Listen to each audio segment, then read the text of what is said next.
आज हम बात करेंगे कि बताना पड़ेगा कि significance of democratic environment to the business.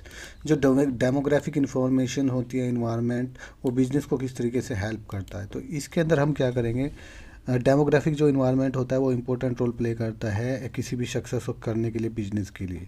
सबसे पहले क्या होता है, टारगेट मार्केट आइडेंटिफिकेशन करता है। कोई भी बिजनेस होता है वो अपने कस्टमर को देखता है, वो किस एज का है, क्या जेंडर है, उसकी इनकम कितनी है, उसका एजुकेशन लेवल कितना है, वहाँ पे क्या क्या ऑक्यूपेशन है, उसके धंधे क्या हैं, उसकी फैमिली साइज कितना बड़ा है, उसकी क्या क्या प्रेफरेंसेस है।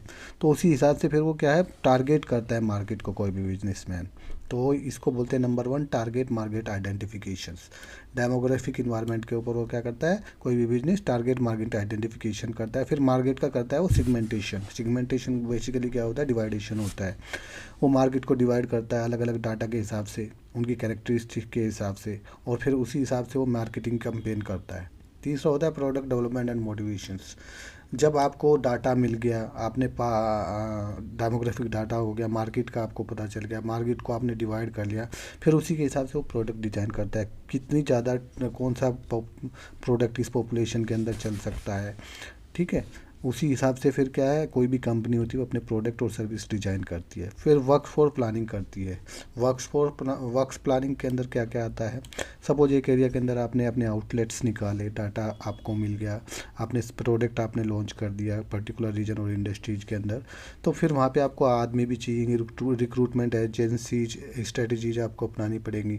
तो इसको वो वर्क फोर्स प्लानिंग बोलते हैं। तो ये सारी चीज़ें क्या होती है, बिजनेस को सक्सेस करने के लिए इंपॉर्टेंट होती है।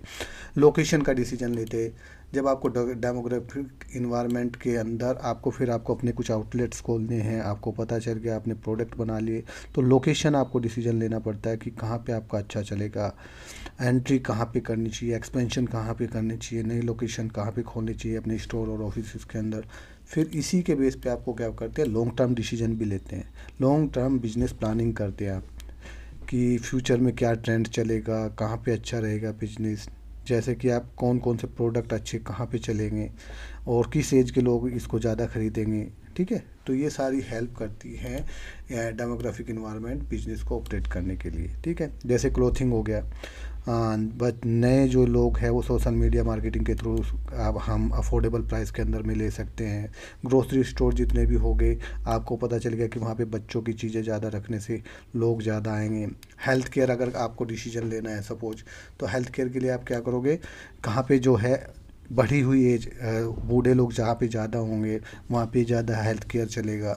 तो इस तरीके से ये सब डेमोक्रेटिक इन्फॉर्मेशन बिजनेस को समझने के लिए, उसको इम्प्लीमेंट करने के लिए बहुत ज़रूरी होते हैं। तो ये सारी चीज़ें लिखनी है कि डेमोग्राफिक इन्फॉर्मेशन एक इम्पोर्टेंट रोल प्ले करता है सक्सेस होने के लिए, बिजनेस के लिए।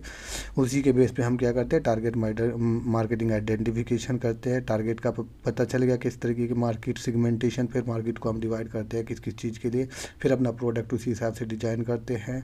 वहाँ पे हम वर्कफोर्स की प्लानिंग भी करते हैं। वहाँ पे हम अपने लोकेशन का डिसीजन लेते हैं कि कहाँ पे अपने स्टोर्स एंड ऑफिस खोलने हैं। फिर हम लॉन्ग टर्म बिजनेस की प्लानिंग करते हैं कि हम क्या फ्यूचर में कहाँ पे क्या कैसे हम बढ़ाएंगे। जैसे क्लोथिंग हो गया, ग्रोसरी हो गया, हेल्थ केयर हो गया, कहाँ पे किस एज के हिसाब से, उसी हिसाब से अपने बिजनेस के डिसीजन लेने में आसानी होती है। तो ये सारी चीज़ें, ये इंपॉर्टेंस है डेमोक्रेटिक इन्वायरमेंट की बिजनेस के लिए। Thank you.